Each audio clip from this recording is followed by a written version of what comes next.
Hello students, welcome back to our English class.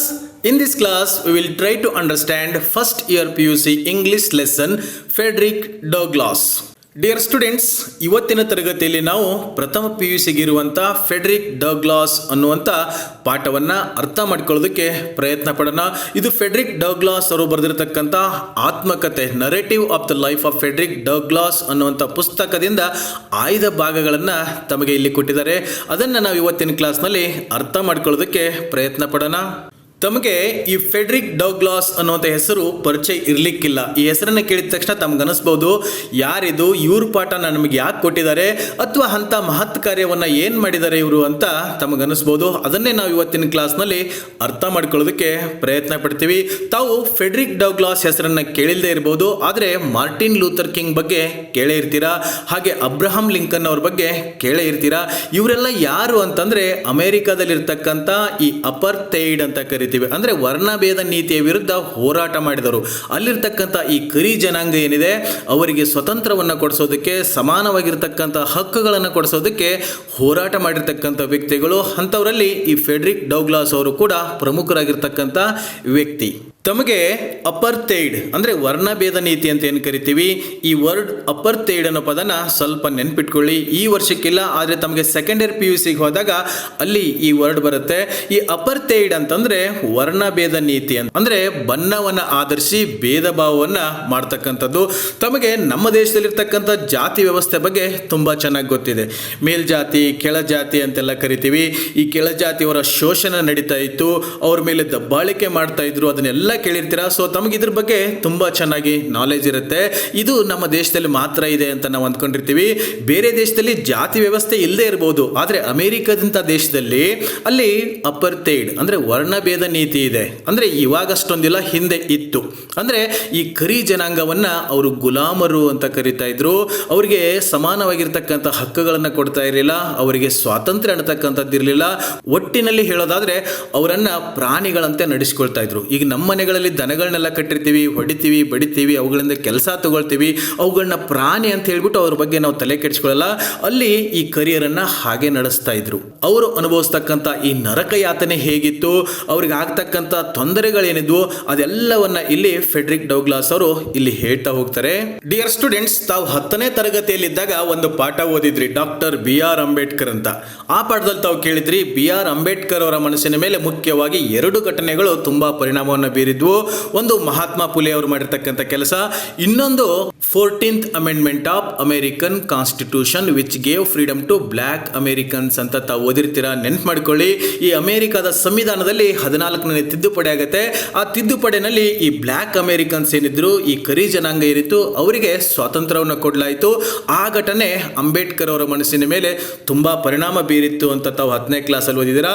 ಅಂದರೆ ಅದಕ್ಕಿಂತ ಮುಂಚೆ ಈ ಕರಿಯರಿಗೆ ಸ್ವಾತಂತ್ರ್ಯ ಅನ್ನೋದೇ ಇರಲಿಲ್ಲ, ಅವರಿಗೆ ಹಕ್ಕುಗಳೇ ಇರಲಿಲ್ಲ. ಅವರನ್ನ ಕೇವಲ ಒಂದು ಪ್ರಾಣಿ ತರ, ಮನುಷ್ಯ ಅಂತಾನೆ ಪರಿಗಣನೆ ಮಾಡ್ತಾ ಇಲ್ಲ, ಅಷ್ಟು ಕೆಟ್ಟದಾಗಿ ನಡೆಸಿಕೊಳ್ತಾ ಇದ್ರು. ಅವ್ರ ಜೀವನ ಹೇಗಿರ್ತಿತ್ತು, ಅವ್ರು ಅನುಭವಿಸ್ತಕ್ಕಂಥ ನರಕ ಯಾತನೆ ಏನಿತ್ತು ಅನ್ನೋದನ್ನ ಈ ಪಾಠದಲ್ಲಿ, ಈ ಫೆಡ್ರಿಕ್ ಡಗ್ಲಾಸ್ ಅಂತಕ್ಕಂಥ ಪಾಠದಲ್ಲಿ ಅವರು ಸ್ವತಃ ಒಬ್ಬ ಸ್ಲೇವ್ ಆಗಿದ್ರು. ಅವರು ತಾವು ಅನುಭವಿಸಿರ್ತಕ್ಕಂಥ ಈ ಹಿಂಸೆಯನ್ನ, ಅವಮಾನವನ್ನ ಎಲ್ಲವನ್ನ ಹೇಳ್ತಾ ಹೋಗ್ತಾರೆ. ಅದನ್ನ ನಾವೀಗ ಈ ಪಾಠದಲ್ಲಿ ಅರ್ಥ ಮಾಡ್ಕೊಳ್ಳೋದಕ್ಕೆ ಪ್ರಯತ್ನ ಪಡೋಣ. ನಾನು ಆರಂಭದಲ್ಲಿನೇ ನಿಮಗೆ ಹೇಳಿದ್ದೆ, ಈ ಫೆಡ್ರಿಕ್ ಡಗ್ಲಾಸ್ ಅನ್ನುವಂಥ ಪಾಠ ಅವರು ಬರೆದಿರ್ತಕ್ಕಂಥ ಆತ್ಮಕಥನ narrative of the life of Frederick Douglass ಅನ್ನುವಂಥ ಪುಸ್ತಕದ ಆಯ್ದ ಭಾಗವಾಗಿದೆ ಅಂತ ಹೇಳಿದ್ದೆ. ಆದರೆ ಫಸ್ಟ್ ಪ್ಯಾರಾಗ್ರಾಫ್ ಏನು ಕೊಟ್ಟಿದ್ದಾರೆ ನೋಡಿ, ಇಟಾಲಿಕ್ ಆಗಿದೆ, ಅಂದರೆ ಕ್ರಾಸ್ ಆಗಿದೆ. ಅದು ಅವ್ರು ಬರೆದಿರ್ತಕ್ಕಂಥ ಪುಸ್ತಕದ ಭಾಗವಲ್ಲ. ಇಲ್ಲಿ ಈ ಫೆಡ್ರಿಕ್ ಡಗ್ಲಾಸ್ ಅಂದರೆ ಯಾರು ಅನ್ನೋದನ್ನ ತಮಗೆ ಜನರಲ್ ಆಗಿ ಇಂಟ್ರೊಡಕ್ಷನ್ ಕೊಡ್ತಾ ಇದ್ದಾರೆ. ಇದನ್ನ ಅರ್ಥ ಮಾಡಿಕೊಂಡು ನೆಕ್ಸ್ಟ್ ಪ್ಯಾರಾಗ್ರಾಫ್ ಇಂದ ಅವರು ಆ ಪುಸ್ತಕದಲ್ಲಿ ಏನೇನು ಬರೆದಿದ್ದಾರೆ, ಅವರ ಅನುಭವಗಳನ್ನ ಏನು ಹೇಳ್ಕೊಂಡಿದ್ದಾರೆ ಅನ್ನೋದನ್ನ ನೋಡ್ತಾ ಹೋಗೋಣ. Frederick Douglas was born in slavery. ಈ ಫೆಡ್ರಿಕ್ ಡಗ್ಲಾಸ್ ಅವರು ಈ ಸ್ಲೇವರಿನಲ್ಲೇನೆ ಹುಟ್ಟಿದ್ರಂತೆ. ಸ್ಲೇವರಿ ಅಂತಂದ್ರೆ ಗುಲಾಮಗಿರಿ. ಈ ಸ್ಲೇವರಿನಲ್ಲೇ ಹುಟ್ಟೋದು ಏನು ಅಂತಂದ್ರೆ, ತಂದೆ ಅಥವಾ ತಾಯಿ ಅವರೆಲ್ಲ ಗುಲಾಮರಾಗಿರ್ತಾರೆ, ಅವರಿಗೆ ಹುಟ್ಟಿರ್ತಕ್ಕಂಥ ಮಕ್ಕಳು ಕೂಡ ಗುಲಾಮರಾಗೇನೆ ಮುಂದುವರಿತಾರೆ. ಹಾಗೆ ಗುಲಾಮಗಿರಿನಲ್ಲೇ ಇವರು ಹುಟ್ಟಿದ್ರಂತೆ. As a Frederick Augustus Washington Bailey, ಇದು ಅವರ ಕಂಪ್ಲೀಟ್ ನೇಮ್. ಹುಟ್ಟಿದಾಗ ಅವ್ರಿಗೆ ಇಟ್ಟಿರ್ತಕ್ಕಂಥ ಹೆಸರು. ಎಲ್ಲಿ ಹುಟ್ಟಿದ್ರು ಅಂತಂದ್ರೆ near Easton in Talbot County, Maryland. ಇದು ಅಮೆರಿಕದಲ್ಲಿ ಬರ್ತಕ್ಕಂಥ ಪ್ಲೇಸ್. ಅಲ್ಲಿ ಇವರು ಹುಟ್ಟುತ್ತಾರೆ. He was not sure of the exact year of his birth. ಅವರಿಗೆ ಎಕ್ಸಾಕ್ಟಾಗಿ ಯಾವ ವರ್ಷ ತಾವು ಹುಟ್ಟಿದ್ರು ಅನ್ನೋದೇ ನೆನಪಿರಲ್ಲ. ಈ ಫೆಡ್ರಿಕ್ ಡಗ್ಲಾಸ್ ಅವರಿಗೆ ಮಾತ್ರ ಅಲ್ಲ, ಅಲ್ಲಿರ್ತಕ್ಕಂಥ ಎಲ್ಲ ಸ್ಲೇವ್ಸ್ಗಳಿಗೂ ಕೂಡ ತಾವು ಯಾವಾಗ ಹುಟ್ಟಿದ್ರು, ತಮ್ಮ ವಯಸ್ಸೆಷ್ಟು, ತಮ್ಮ ಡೇಟ್ ಆಫ್ ಬರ್ತ್ ಅನ್ನೋದು ಗೊತ್ತೇ ಇರಲ್ಲ. ಯಾಕೆ ಅನ್ನೋದನ್ನು ಮುಂದಿನ ಪ್ಯಾರಾಗ್ರಾಫಲ್ಲಿ ನಾವು ನೋಡ್ತಾ ಹೋಗ್ತೀವಿ. ಹಾಗೆಯೇ ಫೆಡ್ರಿಕ್ ಡಗ್ಲಾಸ್ ಅವರಿಗೆ ಯಾವಾಗ ಹುಟ್ಟಿದ್ದು, ಯಾವ ವರ್ಷ ಹುಟ್ಟಿದ್ದು ಅನ್ನೋದು ಗೊತ್ತೇ ಇರಲಿಲ್ಲ. But he knew that it was 1817 or 1818. ಅಂದರೆ ಎಕ್ಸಾಕ್ಟಾಗಿ ಯಾವ ವರ್ಷ ಅಂತ ಗೊತ್ತಿರಲಿಲ್ಲ, ಬಟ್ ಇವ್ರಿಗೆ ಗೊತ್ತಿತ್ತು ಏನಂತಂದರೆ ಅವರು 1817 1817 ಅಥವಾ 1818 ಹುಟ್ಟಿರಬಹುದು ಅಂತ ಅಂದ್ಕೊಂಡಿದ್ರು. ಅದು ಹೇಗೆ ಗೊತ್ತಾಯಿತು ಅನ್ನೋದು ಮುಂದಿನ ಪ್ಯಾರಾಗ್ರಾಫಲ್ಲಿ ನಮಗೆ ಗೊತ್ತಾಗುತ್ತೆ. As a young boy he was sent to Baltimore to be house servant. ಈ ಹುಡುಗರು ಸ್ವಲ್ಪ ದೊಡ್ಡವರು ಆದ ತಕ್ಷಣವೇ ಅವ್ರನ್ನ ಗುಲಾಮಿಗಿರಿಗೆ ಮತ್ತೊಬ್ಬರ ಮನೆ ಕೆಲಸಕ್ಕೆ ಕಳಿಸ್ಬಿಡ್ತಾ ಇದ್ರು. ಹಾಗೆ ಫೆಡ್ರಿಕ್ ಡಗ್ಲಾಸ್ ಅವರು ಸ್ವಲ್ಪ ದೊಡ್ಡವರಾದ ತಕ್ಷಣ ಏನು ಮಾಡ್ತಾರೆ, ಅವರಿಗೆ ಹೌಸ್ ಸರ್ವೆಂಟ್, ಬೇರೆಯವ್ರ ಮನೆಯಲ್ಲಿ ಕೆಲಸ ಮಾಡೋದಕ್ಕೆ ಕಳಿಸ್ಬಿಡ್ತಾರೆ. Where he learn to read and write with the assistance of his master's wife. ಅಲ್ಲಿ ಅವನೇನು ಮನೆ ಕೆಲಸಕ್ಕೆ ಅಂತ ಹೋಗಿರ್ತಾನೆ, ಹೌಸ್ ಸರ್ವೆಂಟ್ ಅಂತ ಹೋಗಿರ್ತಾನೆ, ಅಲ್ಲಿ ಸ್ವಲ್ಪ ಅವನಿಗೆ ಲಕ್ ಅಂತ ಹೇಳ್ಬೋದು. ಯಾಕೆ ಅಂದರೆ ಈ ಸ್ಲೇವ್ಸ್ಗಳಿಗೆ ತಮ್ಮ ಡೇಟ್ ಆಫ್ ಬರ್ತೇ ಗೊತ್ತಿರಲ್ಲ, ಯಾವ ದಿನ ಹುಟ್ಟಿದೀವಿ ಅಂತಲೂ ಗೊತ್ತಿರಲ್ಲ, ಇನ್ನು ಸ್ಕೂಲು ಓದೋದು ಬರೆಯೋದೊಂದು ತುಂಬ ದೂರದ ಮಾತು. ಆದರೆ ಫೆಡ್ರಿಕ್ ಡಗ್ಲಾಸ್ ಅವ್ರಿಗೆ ಏನಾಗುತ್ತೆ, ಆ ಹೌಸ್ ಸರ್ವೆಂಟ್ ಆಗಿ ಹೋದಾಗ ಆ ಹೌಸ್ ಓನರ್ ಹೆಂಡತಿ ಏನಿದ್ದು ಅವಳ ಸಹಾಯದಿಂದ ಸ್ವಲ್ಪ ಇವನು ಓದೋಕ್ಕೆ ಬರೆಯೋಕ್ಕೆ ಕಲ್ತ್ಕೊಂಡ್ಬಿಡ್ತಾನೆ. ಅದರಿಂದನೇ ಅವನ ಜೀವನ ಅಷ್ಟೊಂದು ಬದಲಾವಣೆ ಆಗುತ್ತೆ ಅಂತ ನಾವು ಹೇಳ್ಬೋದು. ಇದೇ ಒಂದು ಶಿಕ್ಷಣದ ಶಕ್ತಿ ಅಂತ, ಪವರ್ ಅಂತ ನಾವಿಲ್ಲಿ ಹೇಳ್ಬೋದು. ಅಲ್ಲಿ ಹೋದಾಗ ಏನಾಗುತ್ತೆ, ಸ್ವಲ್ಪ ಇವನು ಬರೆಯೋದಕ್ಕೆ ಓದೋದಕ್ಕೆ ಕಲ್ತ್ಕೊಳ್ತಾನೆ. ಇನ್ 1838 ಹಿ ಎಸ್ಕೇಪ್ಡ್ ಫ್ರಾಮ್ ಸ್ಲೇವರಿ. ಹೀಗೆ ಮನೆ ಕೆಲಸ ಮಾಡಿಕೊಂಡು ಮತ್ತೊಬ್ಬರ ಸ್ಲೇವ್ ಆಗಿ ಕೆಲಸ ಮಾಡ್ಕೊಳ್ತಾನೆ ಇದ್ದ. ಹಾಗೆ ಮಾಡ್ತಾ 1838 1838 ಏನಾಗುತ್ತೆ, ಈ ಸ್ಲೇವರಿಯಿಂದ, ಈ ಗುಲಾಮಗಿರಿಯಿಂದ ತಪ್ಪಿಸ್ಕೊಂಡು ದೂರ ಓಡೋಗ್ತಾನೆ. And went to New York City. ಅಲ್ಲಿಂದ ಎಸ್ಕೇಪ್ ಆಗಿಬಿಟ್ಟು ನ್ಯೂಯಾರ್ಕ್ ಸಿಟಿಗೆ ಬಂದು ತಲುಪ್ತಾನೆ. ವೇರ್ ಹಿ ಮ್ಯಾರಿಡ್ ಅನ್ನಾ ಮರಿ. ಇಲ್ಲಿ ಅನ್ನಾ ಮರಿ ಅನ್ನೋಳನ್ನ ಮದುವೆ ಮಾಡ್ಕೋತಾನೆ. A free coloured woman whom he had met in Baltimore. ಈ ಬಾಲ್ಟಿಮೋರ್ ಇದ್ದಾಗಲೇ ಅವನು ಪರಿಚಯ ಆಗಿತ್ತು. ಅವಳನ್ನು ಈ ನ್ಯೂಯಾರ್ಕ್ ಸಿಟಿಗೆ ಬಂದಮೇಲೆ ಮದುವೆ ಮಾಡ್ಕೊಳ್ತಾನೆ. Soon thereafter he changed his name to Frederick Douglass. ಅಲ್ಲಿ ಮದುವೆ ಮಾಡ್ಕೊಂಡೆಲ್ಲ ಆದಮೇಲೆ ಮುಂಚೆ ಕೇಳಿದ್ರೆ ಅವನ ಹೆಸರು ತುಂಬ ದೊಡ್ಡದಾಗಿತ್ತು, ಅಲ್ಲಿ ತನ್ನ ಹೆಸರನ್ನು ತುಂಬ ಶಾರ್ಟಾಗಿ ಮಾಡಿಕೊಂಡು ಫೆಡ್ರಿಕ್ ಡಗ್ಲಾಸ್ ಅಂತ ಚೇಂಜ್ ಮಾಡ್ಕೋತಾನೆ. ಹೀಗೆ ಈ ಸ್ಲೇವರಿ, ಈ ಗುಲಾಮಗಿರಿಯಿಂದ ಎಸ್ಕೇಪ್ ಆಗಿ ಬಂದಮೇಲೆ ಈ ಫೆಡ್ರಿಕ್ ಡಗ್ಲಾಸ್ ಏನು ಮಾಡ್ತಾರೆ ನೋಡಿ. In 1841 he addressed a convention of Massachusetts anti slavery society in Nantucket. ಅಲ್ಲಿಂದ ಎಸ್ಕೇಪ್ ಆಗಿ ಬಂದುಬಿಟ್ಟು 1841 ಅಡ್ರೆಸ್ ಮಾಡ್ತಾರೆ. ಇಲ್ಲಿ ಅಡ್ರೆಸ್ ಮಾಡೋದು ಅಂದರೆ ವಿಳಾಸ ಅಂತ ಅರ್ಥ ಮಾಡ್ಕೋಬೇಡಿ, ಉದ್ದೇಶಿಸಿ ಭಾಷಣ ಮಾಡೋದು. ಯಾವುದಾದ್ರು ಒಂದು ಫಂಕ್ಷನಲ್ಲಿ ನಿಮ್ಮನ್ನು ಉದ್ದೇಶಿಸಿ ಭಾಷಣ ಮಾಡ್ತಾ ಇದ್ರೆ ಅದನ್ನು ಅಡ್ರೆಸ್ಸಿಂಗ್ ಅಂತ ಕರಿತೀವಿ. ಭಾಷಣ ಮಾಡ್ತಾರೆ, ಕನ್ವೆನ್ಷನ್, ಯಾವುದೋ ಒಂದು ಸಮಾವೇಶದಲ್ಲಿ ಭಾಷಣ ಮಾಡ್ತಾರೆ. Of Massachusetts anti slavery society. Anti slavery society ಅಂತಂದರೆ ಈ ಸ್ಲೇವರಿ, ಗುಲಾಮಗಿರಿಯನ್ನು ವಿರೋಧ ಮಾಡೋದಕ್ಕೇ ಒಂದು ಸೊಸೈಟಿ, ಸಂಘ ಇತ್ತಿತ್ತಲ್ಲ, ಅದರ ಒಂದು ಸಮಾರಂಭದಲ್ಲಿ ಇವರು ಭಾಷಣ ಮಾಡ್ತಾರೆ. And so greatly impressed the group. ಅಲ್ಲಿ ಭಾಷಣ ಎಷ್ಟೊಂದು ಪರಿಣಾಮಕಾರಿಯಾಗಿತ್ತು, ಅಲ್ಲಿರ್ತಕ್ಕಂಥ ಜನಗಳ ಮೇಲೆ ಇವರ ಭಾಷಣ ಎಷ್ಟು ಪರಿಣಾಮ ಬೀರಿತ್ತು ಅಂದರೆ they immediately employed him as an agent. ಆ ಸಂಘ ಏನಿತ್ತು ಆ್ಯಂಟಿ ಸ್ಲೇವರಿ ಸೊಸೈಟಿ, ಅವರು ಅವನ ಭಾಷಣ ಕೇಳಿಬಿಟ್ಟು ಅದರ ಪರಿಣಾಮವನ್ನು ನೋಡ್ಕೊಂಡ್ಬಿಟ್ಟು ಅವರನ್ನು ತಕ್ಷಣವಾಗಿ ತಮ್ಮ ಕಾರ್ಯಕರ್ತನಾಗಿ ಈ ಫೆಡ್ರಿಕ್ ಡಗ್ಲಾಸನ್ನು ನೇಮಿಸ್ಕೊಂಡ್ಬಿಡ್ತಾರೆ. He was such an impressive orator. ಈ ಫೆಡ್ರಿಕ್ ಡಗ್ಲಾಸ್ ಅವರೇ ಹಾಗಿದ್ರು. ಅವ್ರ ಭಾಷಣ ಹೇಗೆ ಮಾಡ್ತಾ ಇದ್ರು ಅಂದರೆ, ಇಲ್ಲಿ ಒರೇಟರ್ ಅಂತಿದೆ ನೋಡಿ, ಅಂದರೆ ವಾಗ್ಮಿ ಅಂತ. ತುಂಬ ಚೆನ್ನಾಗಿ ಭಾಷಣ ಮಾಡೋರಿಗೆ ವಾಗ್ಮಿ ಅಂತ ಕರಿತೀವಿ. ಇಲ್ಲಿ ಒರೇಟರ್ ಅಂತಿದೆ. ಎಷ್ಟು ಇಂಪ್ರೆಸಿವ್ ಆಗಿ ಇವರು ಭಾಷಣ ಮಾಡ್ತಿದ್ರು ಅಂತಂದರೆ that numerous persons ಡೌಟೆಡ್ if he had ever bin A slave. ಅಲ್ಲಿರ್ತಕ್ಕಂಥ ಜನಗಳಿಗೆ ಅನುಮಾನ ಬರ್ತಿತ್ತು, ಇವನು ಒಬ್ಬ ಸ್ಲೇವ್ ಆಗಿದ್ನ, ಒಬ್ಬ ಗುಲಾಮ ಆಗಿದ್ನ, ಇಂಥ ಗುಲಾಮ ಇಷ್ಟೊಂದು ಚೆನ್ನಾಗಿ ಭಾಷಣ ಮಾಡೋಕ್ಕಾಗತ್ತೆ ಅಂತಲೇ ಅವರು ಅನುಮಾನ ಪಡ್ತಾ ಇದ್ರು. ಯಾಕೆಂದರೆ ಸ್ಟಾರ್ಟಿಂಗಲ್ಲಿ ಹೇಳಿದ್ದೆ, ಆ ಗುಲಾಮರಿಗೆ ತಮ್ಮ ಡೇಟ್ ಆಫ್ ಬರ್ತೇ ಗೊತ್ತಿರಲಿಲ್ಲ, ತಂದೆ ತಾಯಿ ಯಾರಂತನೂ ಸುಮಾರು ಸರಿ ಗೊತ್ತಿರಲಿಲ್ಲ, ಓದು ಬರಹ ಅಂತೂ ಅವ್ರಿಗೆ ಗೊತ್ತೇ ಇರಲಿಲ್ಲ. ಆದರೂ ಕೂಡ ಇವನು ಇಷ್ಟೊಂದು ಚೆನ್ನಾಗಿ ಭಾಷಣ ಮಾಡ್ತಾನೆ ಅಂದರೆ ಅವರಿಗೆಲ್ಲ ಡೌಟ್ ಬರ್ತಾ ಇತ್ತು. So he wrote narrative of the life of Frederick Douglas. ಇದೇ ಪುಸ್ತಕ. ಈ ಪುಸ್ತಕದಿಂದ ಆಯ್ದ ಭಾಗವನ್ನೇ ಮುಂದೆ ನಮಗೆ ಪಾಠವಾಗಿ ಕೊಟ್ಟಿದ್ದಾರೆ. ಈ ಪುಸ್ತಕವನ್ನು ಬರೀತಾರೆ. ತಾವು ಸ್ಲೇವ್ ಆಗಿದ್ದಾಗ ಅವರು ಅನುಭವಿಸಿರ್ತಕ್ಕಂಥ ವೇದನೆ, ನೋವು, ಅವಮಾನ ಅದೆಲ್ಲವನ್ನು ಈ ಪುಸ್ತಕದಲ್ಲಿ ಬರಿತಾ ಹೋಗ್ತಾರೆ. ಡ್ಯೂರಿಂಗ್ ದ ಸಿವಿಲ್ ವಾರ್, ಇಲ್ಲಿ ಸಿವಿಲ್ ವಾರ್ ಅಂತಂದರೆ ಆಂತರಿಕ ಯುದ್ಧ ಅಂತ ಅಂದ್ಕೊಳ್ಳಿ. ಅಲ್ಲಿ ಕರಿಯರ ಮತ್ತು ಬಿಳಿಯರ ಮಧ್ಯಕ್ಕೆ ಏನು ಹೋರಾಟ ನಡೀತಾ ಇತ್ತು, ಈ ರೀತಿ ಹೋರಾಟ ನಡೆದಿರ್ತಕ್ಕಂಥ ಟೈಮಲ್ಲಿ ಈ ಫೆಡ್ರಿಕ್ ಡಗ್ಲಾಸ್ ಅವ್ರು ಏನು ಮಾಡ್ತಾರೆ, ಈ assisted in recruiting of colour men. ಅಲ್ಲಿರ್ತಕ್ಕಂಥ ಈ ಕರಿ ಜನಾಂಗವನ್ನು ಒಗ್ಗೂಡಿಸಿ ಅವರನ್ನು ಅಪಾಯಿಂಟ್ ಮಾಡ್ಕೊಳ್ಳೋದು, ರಿಕ್ರೂಟ್ ಮಾಡ್ಕೊಳ್ಳೋದು. ಏನಕ್ಕೆ ಅಂದರೆ ಅವರದೇ ಒಂದು ಸಂಘಟನೆ ಅಂತ ಅನ್ಕೊಳ್ಳಿ, ಜನರ ಗುಂಪು ಅಂತ ಅನ್ಕೊಳ್ಳಿ, ಅಥವಾ ಚಿಕ್ಕದಾಗಿರ್ತಕ್ಕಂಥ ಆರ್ಮಿ ಅಂತ ಅನ್ಕೊಳ್ಳಿ, ಅವ್ರನ್ನೆಲ್ಲ ರಿಕ್ರೂಟ್ ಮಾಡ್ಕೊಳ್ಳೋದಕ್ಕೆ ಇವರು ಸಹಾಯ ಮಾಡ್ತಾ ಇದ್ರು. For the 54th and 55th Massachusetts regiments, ಈ ಮಸಾಚ್ಯೂಸೆಟ್ಸ್ ರೆಜಿಮೆಂಟ್ ಏನಿತ್ತು ಅದಕ್ಕೆ ಅಪಾಯಿಂಟ್ ಮಾಡೋದಕ್ಕೆ ಅವ್ರು ಕೆಲಸ ಮಾಡಿದರು. Consistently argued for the emancipation of slaves. ಹೀಗೆ ಅಪಾಯಿಂಟ್ಮೆಂಟ್ ಮಾಡ್ಕೊಳ್ತಾ ಈ ಸ್ಲೇವರಿ ಏನಿತ್ತು, ಗುಲಾಮಗಿರಿ ಏನಿತ್ತು, ಅದರ ವಿರುದ್ಧ ಈ ಗುಲಾಮಗಿರಿಯನ್ನು ತೊಲಗಿಸೋದಕ್ಕೆ ಅವ್ರು ಕಂಟಿನ್ಯೂಸ್ ಆಗಿ ಹೋರಾಟ ಮಾಡ್ತಾನೆ ಬರ್ತಾರೆ. After the war he was active in securing and protecting the rights of the free men. ಈ ಆಂತರಿಕ ಯುದ್ಧ, ಸಿವಿಲ್ ವಾರ್ ಅಂತ ಏನು ಕರೆದ್ವಿ, ಇದು ಮುಗಿದಾದ್ಮೇಲೆ ಏನು ಮಾಡ್ತಾರೆ, he was active in securing and protecting the rights of free men. ಈ ಫ್ರೀ ಮೆನ್, ಈ ಬ್ಲ್ಯಾಕ್ ಅಮೇರಿಕನ್ಸ್ ಏನಿದ್ರು, ಈ ಕಪ್ಪು ಜನಾಂಗ ಏನಿದ್ರು, ಅವರನ್ನು ರಕ್ಷಣೆ ಮಾಡೋದು, ಅವರನ್ನು ಪ್ರೊಟೆಕ್ಟ್ ಮಾಡೋದು, ಅವರ ಹಕ್ಕುಗಳನ್ನು ಕಾಪಾಡೋದಕ್ಕಾಗಿ ಅವರು ಹೋರಾಟವನ್ನು ಮುಂದುವರಿಸ್ತಾರೆ. In his later years at different times, ಹೀಗೆ ಫೆಡ್ರಿಕ್ ಡೌಗ್ಲಾಸ್ ಅವರು ಹೋರಾಟ ಮಾಡ್ತಾ ಮುಂದಿನ ಜೀವನದಲ್ಲಿ ಏನು ಮಾಡಿದ್ರು ಅನ್ನೋದನ್ನು ಇಲ್ಲಿ ಹೇಳ್ತಾ ಇದ್ದಾರೆ. He was secretary of the Santo Domingo Commission. ಇಲ್ಲಿ ಸೆಕ್ರೆಟರಿಯಾಗಿ ಕೆಲಸ ಮಾಡ್ತಾರೆ. Marshal and recorder of deed, District of Columbia and United States minister of Haiti. ಇಲ್ಲಿಯೂ ಕೂಡ ಅವರು ರಿಕಾರ್ಡರ್ ಮತ್ತು ಮಾರ್ಷಲ್ ಆಗಿ ಕೂಡ ಕೆಲಸ ಮಾಡ್ತಾರೆ. ಹೀಸ್ ಅದರ್ ಆಟೋಬಯೋಗ್ರಫಿಕಲ್ ವರ್ಕ್ಸ್ ಆರ್, ಅವರು ಮತ್ತೆ ಬೇರೆ ಬೇರೆ ಪುಸ್ತಕಗಳನ್ನು, ತಮ್ಮ ಜೀವನದ ಆತ್ಮಕಥೆಗಳನ್ನು ಬರಿತಾ ಹೋಗ್ತಾರೆ.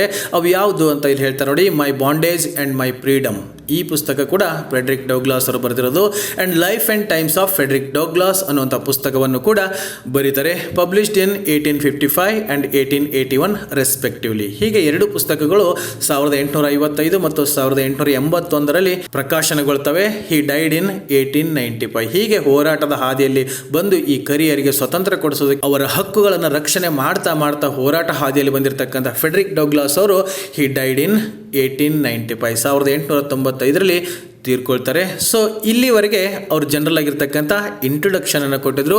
ಇನ್ನು ನೆಕ್ಸ್ಟ್ ಪ್ಯಾರಾಗ್ರಾಫಿಂದ ಅವರು ತಮ್ಮ ಪುಸ್ತಕ narrative of life of Frederick Douglass ಅನ್ನುವಂಥ ಪುಸ್ತಕದಲ್ಲಿ ತಾವು ಚಿಕ್ಕಂದಿನಲ್ಲಿ ಇದ್ದಾಗಿಂದ ಅವರ ಅನುಭವ ಹೇಗಿತ್ತು, ಈ ಸ್ಲೇವರಿನಲ್ಲಿ ಹೇಗೆ ಬೆಳೆದು ಬಂದರು, ಇದನ್ನೆಲ್ಲವನ್ನ ಹೇಳ್ತಾ ಹೋಗ್ತಾರೆ. ಇವಾಗ ಮುಂದಿನ ಪ್ಯಾರಾಗ್ರಾಫಲ್ಲಿ ಏನು ಹೇಳಿದ್ದಾರೆ ಅನ್ನೋದನ್ನು ಇವಾಗ ನೋಡೋಣ. I was born in ಟಕಾಹೋ.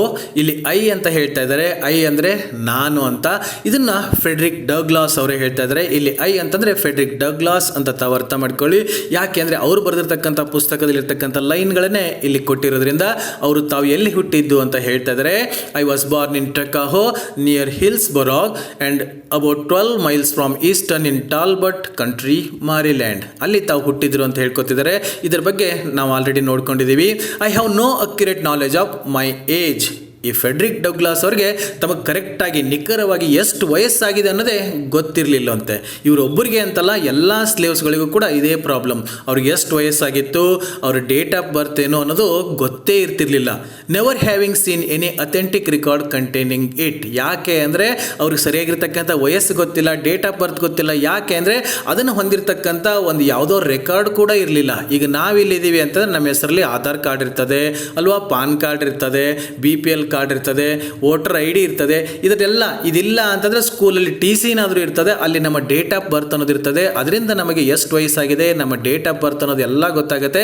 ಈ ಸ್ಲೇವ್ಸ್ಗಳಿಗೆ ಸ್ಕೂಲ್ಗೆ ಹೋಗೋದಿರಲಿಲ್ಲ, ಅವರು ಮನುಷ್ಯರಂತಲೇ ಭಾವಿಸ್ತಾ ಇರಲಿಲ್ಲ, ಈ ಪ್ರಾಣಿಗಳ ಥರ ನೋಡ್ಕೊಳ್ತಾ ಇದ್ರು. ಸೊ ಯಾರಿಗೂ ಕೂಡ ಆ ರೀತಿಯಾಗಿರ್ತಕ್ಕಂಥ ರೆಕಾರ್ಡ್ ಇರಲಿಲ್ಲ.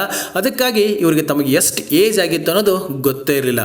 By far the larger part of the slaves know as little of their ages as horses know of theirs. ಇಲ್ಲಿವರೆಗೆ ಇವರು ಹೇಳ್ತಾ ಇದ್ದಾರೆ, ಯಾವ ಸ್ಲೇವ್ಸ್ಗಳಿಗೂ ಕೂಡ ಅವ್ರ ಡೇಟ್ ಆಫ್ ಬರ್ತ್, ಅವ್ರ ವಯಸ್ಸಿನ ಬಗ್ಗೆ ಗೊತ್ತೇ ಇಲ್ವಂತೆ.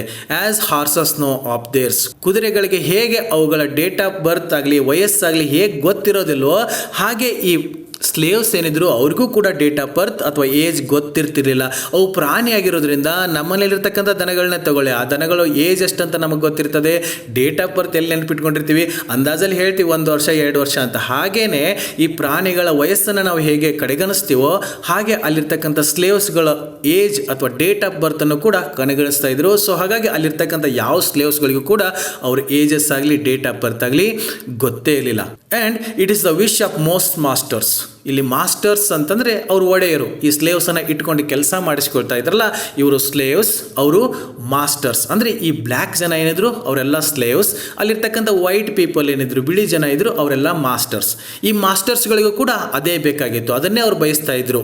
Within my knowledge to keep their slaves thus ignorant. ಆ ಮಾಸ್ಟರ್ಸ್ ಎಲ್ಲ ಏನು ಮಾಡ್ತಾ ಇದ್ರು ಅಂತಂದರೆ ಈ ಸ್ಲೇವ್ಸ್ಗಳಿಗೆ ಇಷ್ಟೊಂದು ಇನ್ಫಾರ್ಮೇಷನ್ ಸಿಗಂಗೆ ಮಾಡ್ತಾನೆ ಇರಲಿಲ್ಲ. ಅವ್ರ ಡೇಟ್ ಆಫ್ ಬರ್ತ್ ಆಗಲಿ, ವಯಸ್ಸಾಗಲಿ, ಅವ್ರ ತಂದೆ ತಾಯಿಗಳು ಯಾರು, ಎಲ್ಲಿ ಹುಟ್ಟಿದ್ದು, ಏನು ಅನ್ನೋದು ಅವ್ರಿಗೆ ಇನ್ಫಾರ್ಮೇಷನ್ ಸಿಗದಂಗೆ ಅವ್ರನ್ನ ಇಗ್ನೋರೆಂಟ್ ಆಗಿ ಅಂಧಕಾರದಲ್ಲೇ ಇಡ್ತಾ ಇದ್ರು. I do not remember to have ever met a slave who could tell of his birthday. ಇವ್ರ ಜೀವನ ಪೂರ್ತಿ ಫೆಡ್ರಿಕ್ ಡೌಗ್ಲಾಸ್ ಅವ್ರಿಗೆ ಯಾವ ಸ್ಲೇವ್ ಅನ್ನು ಕೂಡ ಭೇಟಿ ಆಗಲಿಲ್ಲ. ಯಾವ ಸ್ಲೇವ್ ಅಂತಂದರೆ ಅವರು ತಮ್ಮ ಡೇಟ್ ಆಫ್ ಬರ್ತ್ ಅಥವಾ ತಮ್ಮ ಬರ್ತ್ಡೇ ಯಾವಾಗ ಅಂತ ಹೇಳುವಂಥ ಸ್ಲೇವ್ಸ್ ಕಂಡೇನೇ ಇಲ್ಲ ಅಂತ ಹೇಳ್ತಾ ಇದ್ದಾರೆ. ಯಾಕೆ ಅನ್ನೋದು ತಮಗೆ ಮುಂದೆ ಗೊತ್ತಾಗ್ತಾ ಹೋಗುತ್ತೆ. They seldom come nearer to it than. ಅಲ್ಲಿರ್ತಕ್ಕಂಥ ಸ್ಲೇವ್ಸ್ಗಳು ಯಾವಾಗ ಹುಟ್ಟಿದ್ರಿ ಅಂತ ಕೇಳಿದರೆ ಅವ್ರು ಹೆಂಗೆ ಹೇಳ್ಕೊಳ್ತಾ ಇದ್ರು ಅಂತಂದರೆ ಪ್ಲ್ಯಾಂಟಿಂಗ್ ಟೈಮ್, ನಾಟಿ ಮಾಡ್ತಕ್ಕಂಥ ಟೈಮ್, ಹಾರ್ವೆಸ್ಟ್ ಸುಗ್ಗಿ ಕಾಲದಲ್ಲಿ, ಚೆರ್ರಿ ಟೈಮ್, ಸ್ಪ್ರಿಂಗ್ ಟೈಮ್ ವಸಂತ ಮಾಸದಲ್ಲಿ, ಅಥವಾ ಫಾಲ್ ಟೈಮ್ ಈ ಸ್ನೋ ಫಾಲ್ ಆಗುತ್ತಲ್ಲ ಆ ಟೈಮಲ್ಲಿ ಹುಟ್ಟಿದ್ದೆ ಅಂತ ಹೇಳ್ಕೊಳ್ತಾ ಇದ್ರು ಹೊರತು ಎಕ್ಸಾಕ್ಟ್ ಆಗಿರ್ತಕ್ಕಂಥ ಏಜ್ ಅಥವಾ ಟೈಮ್ ಅಥವಾ ಅವ್ರ ಡೇಟ್ ಆಫ್ ಬರ್ತ್, ಇಯರ್ ಯಾವುದು ಇನ್ಫಾರ್ಮೇಷನ್ನು ಕೂಡ ಅವ್ರಿಗೆ ಗೊತ್ತಿರ್ತಾ ಇರಲಿಲ್ಲ. ಹಾಗೆ ಅವರನ್ನು ಅಂಧಕಾರದಲ್ಲಿ ಈ ಮಾಸ್ಟರ್ಸ್ ಏನಿದ್ರು ಆ ರೀತಿಯಾಗಿ ಇಟ್ಕೊಳ್ತಾ ಇದ್ರು. A want of information concerning my own was a source of unhappiness to me even during childhood. ಈ ಫೆಡ್ರಿಕ್ ಡೌಗ್ಲಾಸ್ ಅವ್ರಿಗೂ ಕೂಡ ಚಿಕ್ಕವರಿದ್ದಾಗಲೇ ಅವ್ರ ಬಗ್ಗೆ ಇನ್ಫಾರ್ಮೇಷನ್ ಅವ್ರಿಗೆ ಏನೂ ಗೊತ್ತಿರಲಿಲ್ಲ. ಅವ್ರ ತಂದೆ ಯಾರು, ಅವ್ರ ಡೇಟ್ ಆಫ್ ಬರ್ತ್ ಯಾವ ಇಯರಲ್ಲಿ ಹುಟ್ಟಿದ್ದಾರೆ, ಅವ್ರಿಗೆ ವಯಸ್ಸೆಷ್ಟು, ಇದು ಯಾವುದೂ ಕೂಡ ಅವ್ರಿಗೆ ಗೊತ್ತಿಲ್ಲದೆ ಇರೋದ್ರಿಂದ ತುಂಬ ದುಃಖ ಆಗ್ತಾ ಇತ್ತು ಈ ಫೆಡ್ರಿಕ್ ಡೌಗ್ಲಾಸ್ ಅವ್ರಿಗೆ. The white children could tell their ages. ಯಾಕೆ ಅಂದರೆ ಸುತ್ತಮುತ್ತ ಇರತಕ್ಕಂಥ ಈ ವೈಟ್ ಚಿಲ್ಡ್ರನ್, ಆ ಮಾಸ್ಟರ್ಸ್ ಮಕ್ಕಳು ಏನಿದ್ರು ಅವರೆಲ್ಲ ತಮ್ಮ ವಯಸ್ಸು ಹೇಳ್ತಾ ಇದ್ರು, ಡೇಟ್ ಆಫ್ ಬರ್ತ್ ಹೇಳ್ತಾ ಇದ್ರು. ಬಟ್ ಇವನಿಗೆ ಹೇಳಕ್ಕೆ ಆಗ್ತಾ ಇರಲಿಲ್ಲ. ಅದನ್ನು ಕಂಡಾಗ ಇವರಿಗೆ ತುಂಬ ದುಃಖ ಆಗ್ತಾ ಇತ್ತು. I could not tell why I ought to be deprived of same privilege. ಆ ವೈಟ್ ಮಕ್ಕಳು ಏನಿದ್ದಾರೆ, ಬಿಳಿ ಮಕ್ಕಳು ಏನಿದ್ದಾರೆ ಅವರೆಲ್ಲ ಅಂತ ಭಾಗ್ಯ ಪಡ್ಕೊಂಡಿದ್ದಾರೆ. ಡೇಟ್ ಆಫ್ ಬರ್ತ್ ಹೇಳೋದು, ತಮ್ಮ ವಯಸ್ಸು ಹೇಳೋದು, ಆ ಭಾಗ್ಯದಿಂದ ನಮ್ಮನ್ನು ಯಾಕೆ ವಂಚಿತರನ್ನಾಗಿ ಮಾಡಿದ್ದಾರೆ ಅಂತ ಇವರು ಯೋಚನೆ ಮಾಡ್ತಾ ಇದ್ರು. I was not allowed to make any enquiry of my master concerning it. ಇವರು ಕೂಡ ಸ್ಲೇವ್ ಆಗಿರೋದ್ರಿಂದ ಇವ್ರನ್ನ ಕೆಲಸಕ್ಕೆ ಇಟ್ಕೊಂಡಿರ್ತಕ್ಕಂಥ ಮಾಸ್ಟರ್ ಹತ್ರ ಹೋಗಿ ನಾನು ಎಲ್ಲಿ ಹುಟ್ಟಿದ್ದು, ಯಾವಾಗ ಹುಟ್ಟಿದ್ದು, ನನಗೆ ವಯಸ್ಸೆಷ್ಟು ಅಂತೆಲ್ಲ ಕೇಳೋ ಹಾಗಿರಲಿಲ್ಲ. ಇವರೊಬ್ಬರೇ ಅಂತಲ್ಲ, ಎಲ್ಲ ಸ್ಲೇವ್ಸ್ಗಳಿಗೂ ಕೂಡ ಇದೇ ಪರಿಸ್ಥಿತಿ ಇತ್ತು. ಅವರು ತಮ್ಮ ಮಾಸ್ಟರ್ಸ್ ಹತ್ರ ಹೋಗ್ಬಿಟ್ಟು ತಮ್ಮ ಪರ್ಸನಲ್ ಇನ್ಫಾರ್ಮೇಷನ್ನ ಏನು ಕೇಳೋ ಹಾಗಿರಲಿಲ್ಲ. ಯಾಕೆ ಅಂದರೆ ಆ ಥರ ಕೇಳಿದರೆ ಹಿ ಡೀಮ್ಡ್, ಅವ್ರು ಏನು ಅಭಿಪ್ರಾಯ ಪಡ್ತಾ ಇದ್ರು ಈ ಥರ ಕೇಳಿದ್ರೆ ಅಂತಂದರೆ all such inquiries on the part of slave improper, impertinent and evidence of restless spirit. ಆ ಥರ ಸ್ಲೇವ್ಸ್ ಹೋಗ್ಬಿಟ್ಟು ಏನಾದ್ರು ಮಾಸ್ಟರ್ ಹತ್ರ ನನ್ನ ವಯಸ್ಸೆಷ್ಟು, ನನ್ನ ಡೇಟ್ ಆಫ್ ಬರ್ತ್ ಅಂತ ಏನಾದ್ರು ಕೇಳಿದ್ರೆ ಅವ್ರು ಏನು ಅನ್ಕೋತಾ ಇದ್ರು ಅಂದರೆ ಅದು ಸ್ಲೇವ್ಸ್ಗಳು ಕೇಳಬಾರ್ದು. ಅಥವಾ ಇಂಪರ್ಟಿನೆಂಟ್ ಅಂದರೆ ಅದು ಇರ್ರೆಲಿವೆಂಟ್ ಆಗಿತ್ತು. ಸೊ ಈ ರೀತಿಯಾಗಿರ್ತಕ್ಕಂಥದ್ದನ್ನ ಕೇಳ್ತಾ ಇದ್ರೆ ಅವನು ತುಂಬ ಕೆಟ್ಟದಾಗಿರ್ತಕ್ಕಂಥ ಸ್ಲೇವ್ ಅಂತ ಅವ್ರು ಅಂದ್ಕೊಳ್ತಾ ಇದ್ರು. ಸೊ ಹಾಗಾಗಿ ತಮ್ಮ ಬಗ್ಗೆ ತಮಗೆ ಇನ್ಫಾರ್ಮೇಷನ್ ಅವ್ರಿಗೆ ಯಾರಿಗೂ ಕೂಡ ಇರ್ತಾ ಇರಲಿಲ್ಲ. The nearest estimate I can give makes me now between 27 and 28 years of age. ಇವಾಗ ನನಗೆ 27 ಅಥವಾ 28 ವಯಸ್ಸು ಆಗಿರಬಹುದು ಅಂತ ಹೇಳ್ತಾ ಇದ್ದಾರೆ. ಜಸ್ಟ್ ಗೆಸ್ಟ್ ಮಾಡಿಕೊಂಡು ಎಸ್ಟಿಮೇಟ್ ಮಾಡಿ ಹೇಳ್ತಾ ಇದ್ದಾರೆ. ಹಾಗಾದರೆ ಅದಾದರೂ ಕೂಡ ಇವರಿಗೆ ಹೇಗೆ ಗೊತ್ತಾಯಿತು ಅನ್ನೋದನ್ನ ನೆಕ್ಸ್ಟ್ ಸೆಂಟೆನ್ಸಲ್ಲಿ ಹೇಳ್ತಾರೆ ನೋಡಿ. I come to this from hearing my master say something during 1835. ಯಾವಾಗಲೂ ಒಮ್ಮೆ ಇವ್ರ ಮಾಸ್ಟರ್ ಏನು ಇವರನ್ನು ಗುಲಾಮರನ್ನಾಗಿ ಇಟ್ಕೊಂಡು ಕೆಲಸ ಮಾಡಿಸ್ಕೊಳ್ತಾ ಇದ್ರಲ್ಲ, ಯಾವಾಗ 1935ನಲ್ಲಿ ಈ ರೀತಿಯಾಗಿ ಹೇಳ್ತಾ ಇದ್ರಂತೆ. ಅದನ್ನು ಕೇಳಿಸ್ಕೊಂಡು ಇವಾಗ 27-28 ವಯಸ್ಸು ಆಗಿದೆ ಅಂತ ಇವ್ರು ಅಂದ್ಕೊಳ್ತಾ ಇದ್ದಾರೆ. ಅವಾಗ ಅವ್ರು ಏನು ಹೇಳಿದರು, 1835ಲಿ I was about 17 years old. 1935ಲಿ ಯಾವಾಗಲೂ ಇವ್ರ ಮಾಸ್ಟರ್ ಒಮ್ಮೆ ಇವಾಗ ನಿನಗೆ 17 ವಯಸ್ಸು ಅಂತ ಹೇಳಿದ್ರಲ್ಲ, ಅದನ್ನು ಆಧಾರವಾಗಿ ಇಟ್ಕೊಂಡೆ ಅವ್ರು ನನಗೀಗ 27 ಅಥವಾ 28 ವಯಸ್ಸಾಗಿರ್ಬೋದು ಅಂತ ಹೇಳ್ತಾ ಇದ್ದಾರೆ ಹೊರತು ಎಕ್ಸಾಕ್ಟಾಗಿ ಎಷ್ಟು ಏಜ್ ಆಗಿದೆ ಅನ್ನೋದು ಕೂಡ ಇವ್ರಿಗೆ ಗೊತ್ತಿರ್ತಾ ಇರಲಿಲ್ಲ. My mother was named Harriet ಬೇಲಿ. ಅಂದರೆ ಇದು ಫೆಡ್ರಿಕ್ ಡೌಗ್ಲಾಸ್ ಅವರ ತಾಯಿ ಹೆಸರು. ಇದನ್ನು ಸ್ವಲ್ಪ ಗಮನದಲ್ಲಿಟ್ಕೊಳ್ಳಿ. ಯಾಕೆ ಅಂದರೆ ಇದಕ್ಕೆ ಸಂಬಂಧಪಟ್ಟಿರ್ತಕ್ಕಂಥ 1 ಅಂಕದ ಪ್ರಶ್ನೆಯನ್ನು ಕೇಳ್ಬೋದು. ಹೂ ವಾಸ್ ಹಿಸ್ ಮದರ್ ಅಂತ ಕೇಳಿದ್ರೆ ಈ ಹೆಸರನ್ನು ತಾವು ಬರಿಬೇಕಾಗತ್ತೆ. ಏನು ಅವ್ರ ತಾಯಿ ಹೆಸರು? Harriet Bailey. She was the daughter of Isaac and Betsy ಬೇಲಿ.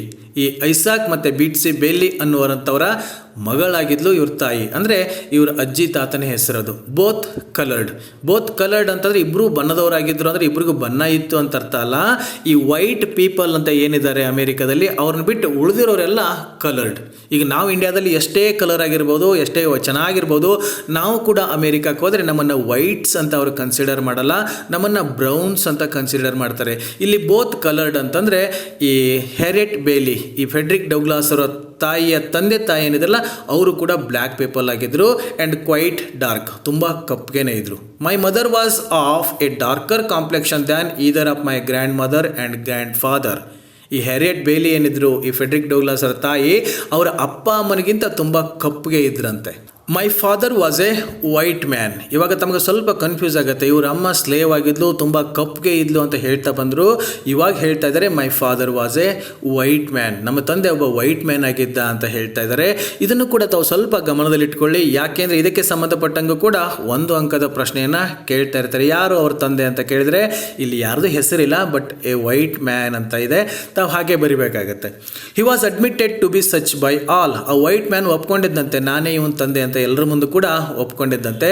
I ever heard speak of my parentage. ನಮ್ಮ ತಂದೆ ತಾಯಿ ಯಾರು ಅಂತ ಕೇಳಿದಾಗ ಈ ಥರ ಇವನಿಗೆ ಆನ್ಸರ್ ಸಿಗ್ತಾ ಇತ್ತು. ತಾಯಿ ಯಾರು ಅಂತ ಗೊತ್ತಿತ್ತು, ಬಟ್ ತಂದೆ ಯಾರು ಅಂತ ಎಕ್ಸಾಕ್ಟಾಗಿ ಇವನಿಗೆ ಗೊತ್ತಿರ್ತಾ ಇರಲಿಲ್ಲ. ಅವಾಗ ಎಲ್ಲರೂ ಈ ಥರ ಹೇಳ್ತಾ ಇದ್ರಂತೆ, ವೈಟ್ ಮ್ಯಾನೇ ನಿಮ್ಮ ತಂದೆ ಅಂತ. The opinion was also ವಿಸ್ಪರ್ಡ್. ಈ ರೀತಿಯಾಗಿರ್ತಕ್ಕಂಥ ಮಾತುಗಳು ಅಲ್ಲಿ ಪಿಸು ಮಾತುಗಳು ಅವರವರೇ ಮಾತಾಡ್ಕೊಳ್ತಾ ಇದ್ರಂತೆ. That my master was my father. ಅವರೆಲ್ಲ ಏನು ಮಾತಾಡ್ಕೊಳ್ತಾ ಇದ್ರು ಅಂತಂದರೆ his master was his father. ಈ ಫೆಡ್ರಿಕ್ ಡೌಗ್ಲಾಸನ್ನು ಯಾರು ಗುಲಾಮರನ್ನಾಗಿ ಇಟ್ಕೊಂಡಿದ್ರು, ಇವರ ಮಾಸ್ಟರ್ ಯಾರಿದ್ರು ಅವರೇ ಈ ಫೆಡ್ರಿಕ್ ಡೌಗ್ಲಾಸ್ ಅವರ ತಂದೆ ಅಂತ ಹೇಳಿಬಿಟ್ಟು ಮಾತಾಡಿಕೊಳ್ತಾ ಇದ್ರಂತೆ. ತಮಗೆ ಇನ್ನೂ ಕನ್ಫ್ಯೂಸ್ ಆಗ್ಬೋದು, ಈ ಫೆಡ್ರಿಕ್ ಡೌಗ್ಲಾಸ್ ಅವರೇ ಆ ಮಾಸ್ಟರ್ ಮಗ ಆದರೆ, ಆ ವೈಟ್ ಮ್ಯಾನ್ ಮಗ ಆದರೆ, ತನ್ನ ಸ್ವಂತ ಮಗನನ್ನೇ ಯಾಕೆ ಸ್ಲೇವ್ ಆಗಿ ನೋಡ್ಕೋತಾ ಇದ್ದ ಅಂತ ತಮಗನ್ನಿಸ್ಬೋದು. ಅಲ್ಲಿ ಹಾಗೇನೆ ಈ ವರ್ಣಭೇದ ನೀತಿ ಅಂದ್ರೇ ಹೀಗೇನೆ, ಬೆಳ್ಳಗೆ ಇರೋರೆಲ್ಲ ಮಾಸ್ಟರ್ಸ್, ಕಪ್ಗೆ ಇರೋರೆಲ್ಲ ಸ್ಲೇವ್ಸ್. ತಮ್ಮ ಸ್ವಂತ ಮಗ ಆದರೂ ಕೂಡ ಈ ವರ್ಣಭೇದ ನೀತಿ ಅಪ್ಲೈ ಆಗ್ತಾ ಇತ್ತು. ಅದನ್ನು ನಾವು ಮುಂದೆ ನೋಡ್ತಾ ಹೋಗ್ತೀವಿ.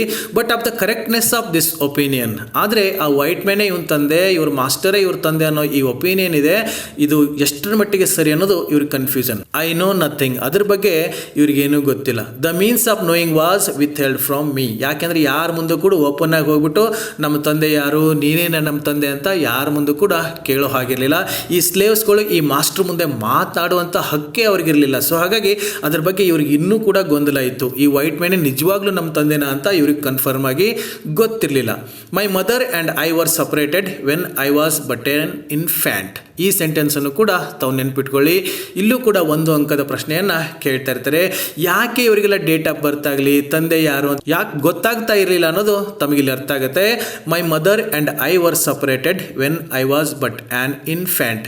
ಈ ಸ್ಲೇವ್ಸ್ಗಳ ಮಕ್ಕಳಾದಾಗ ಆ ಮಕ್ಕಳನ್ನು ಅವರ ತಾಯಿಯಿಂದ ಸಪ್ರೇಟ್ ಮಾಡಿಬಿಡ್ತಾ ಇದ್ರು. ಹಾಗೆ ಈ ಫೆಡ್ರಿಕ್ ಡೌಗ್ಲಾಸ್ ಅವ್ರನ್ನು ಕೂಡ ಅವ್ರ ತಾಯಿಯಿಂದ ಸಪ್ರೇಟ್ ಮಾಡಿದ್ರು. ಯಾವಾಗ ಅಂತ ಕೇಳಿದ್ರೆ I was but an infant. Infant ಅಂದರೆ ಶಿಶು, ಅತಿ ಚಿಕ್ಕ ಮಗುವಾಗಿದ್ದಾಗಲೇ ಆ ತಾಯಿಯಿಂದ ಮಗುವನ್ನು ಬೇರೆ ಮಾಡಿಬಿಡ್ತಾ ಇದ್ರು. ಸೊ ತಾಯಿಯಿಂದ ತುಂಬ ಬೇರೆ ಆಗಿ ಹೋಗಿಬಿಟ್ಟಾಗ ಆ ಮಗನಿಗೆ ತಮ್ಮ ತಂದೆ ಯಾರು, ತಮ್ಮ ಡೇಟ್ ಆಫ್ ಬರ್ತ್ ಯಾವುದೂ ಕೂಡ ಗೊತ್ತಾಗ್ತಾ ಇರಲಿಲ್ಲ.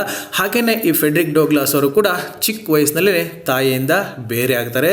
Before I knew Har as my mother. ಈ ಚಿಕ್ಕ ಮಕ್ಕಳಿಗೆ ಇವಳೇ ನನ್ನ ತಾಯಿ ಅಂತ ಗೊತ್ತಿರಲ್ಲ. ಅದೆಲ್ಲ ಗೊತ್ತಾಗೋದು ಯಾವಾಗ ಅಂದರೆ ಹೆಚ್ಚು ಕಡಿಮೆ 1 ವರ್ಷ ಆದಾಗ ಅದು ಗುರುತಿಸೋದಕ್ಕೆ ಸ್ಟಾರ್ಟ್ ಮಾಡುತ್ತೆ. ಇವರು ನಮ್ಮ ತಾಯಿ, ಇವ್ರು ನಮ್ಮ ತಂದೆ, ಅಜ್ಜಿ, ತಾತ ತಾಯಿ. 10-12 ತಿಂಗಳಿಗೆ ಮಕ್ಕಳಿಗೆ ಅದೆಲ್ಲ ಗೊತ್ತಿರ್ತಾ ಇಲ್ಲ.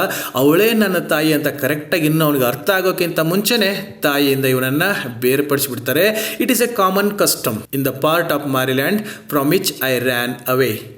ಅಮೇರಿಕಾದಲ್ಲಿರ್ತಕ್ಕಂಥ ಮ್ಯಾರಿಲ್ಯಾಂಡ್ ಇದೆಯಲ್ಲ, ಅಲ್ಲಿಂದ ಇವನು ಓಡಿ ಬಂದಿದ್ದ. ಅಲ್ಲಿರ್ತಕ್ಕಂಥ ಒಂದು ಕಸ್ಟಮ್, ಇದು ಪದ್ಧತಿ ಏನು ಅಂತಂದರೆ to part children from their mothers. Part ಅಂತಂದರೆ ಸಪ್ರೇಟ್ ಮಾಡೋದು.